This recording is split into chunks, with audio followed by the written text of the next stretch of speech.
These are the languages of the world. There are the tip-top global dominance ones. There are also the nearing extinction ones. The tip-top dominant ones are tip-top because they are useful. Those facing extinction ones are down on their luck due to their relative uselessness. Nevertheless, these nearing extinction languages have a key role in maintaining a cultural identity of an ethnicity, to reduce the chances of being assimilated, if it is worth resisting assimilation. So how do you preserve your own language? Well, for a start, you will need people to use it, preferably in everyday life. If your language is almost dying, you can go for some revival programs. For example, Hebrew and Welsh.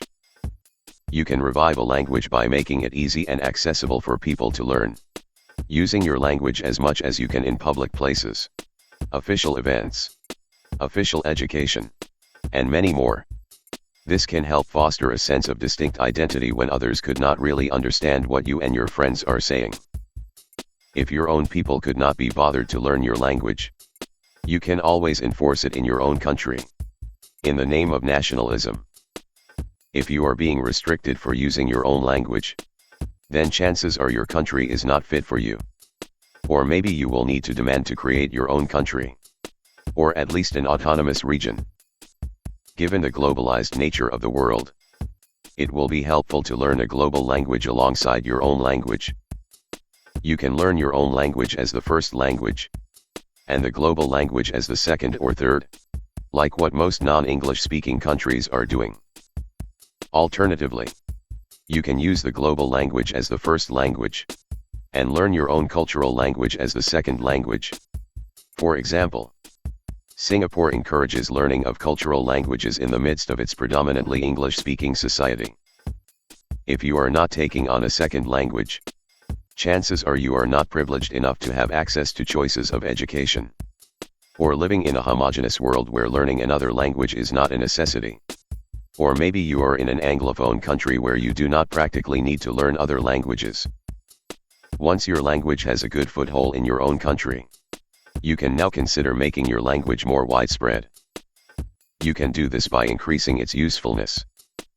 For example, being good in holiness, economy, music, science and technology, art, pop culture, and random cringy stuff. Once your language is deemed worth learning, naturally more people will be incentivized to learn your language. If your language is too dumb to have the tip-top posh words, you can always transliterate it. It pays to be there first in science, geography, and anything else. If your language is dominant enough, you can help the less dominant language/people to name their own places. You do not have to ask if those people actually like the name you provided. Now that people are eager to learn your language, it is time to ensure its survival through the ages. You can do this by writing it down. For example, producing poetry, literature, history, songs, and many artsy things. Make sure your people are smart enough to read and write. Hence, a good public education system is crucial. If your language writing system is not one of the more popular existing ones, just make sure your own writing system will not be assimilated by the others. Bonus: if you can make your writing system to be attractive enough to be adopted by your neighbors and/or successive invaders, so it can stand the test of time by a continual assimilation, to transcend from being a regional language to a global language, chances are you will need to be a global power. If becoming a global power is not possible, then you can focus on being dominant on something niche, like Swedish in IKEA furnitures, or Japanese in anime. Now that your language is considered globally dominant, what is next? Well, in the grand scheme of things, you probably cannot maintain your language forever. At least not the current language version you are using. A language can change by absorbing influence from other languages, different environments requiring different vocabularies, a general shift in how people pronounce the words, or maybe just out of necessity to understand each other better. So how do you benchmark the authenticity of your language? Standardization of national language can be a good start.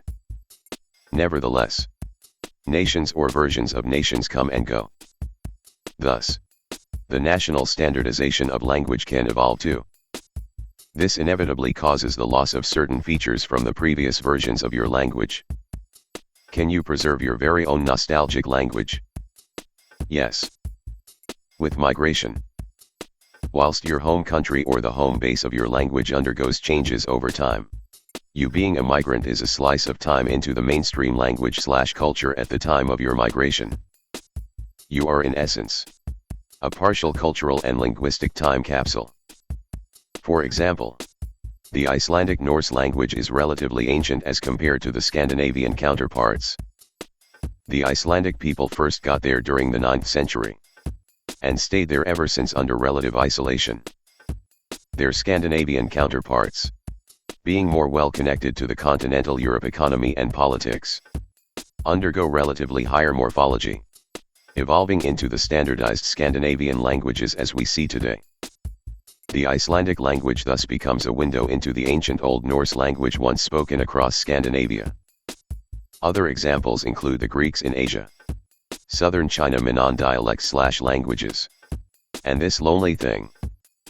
When you settle in a new environment, sooner or later your original culture and language will shift too, bringing in foreign elements whilst retaining old school features of your own language, eventually becoming mutually unintelligible to your original language in home base.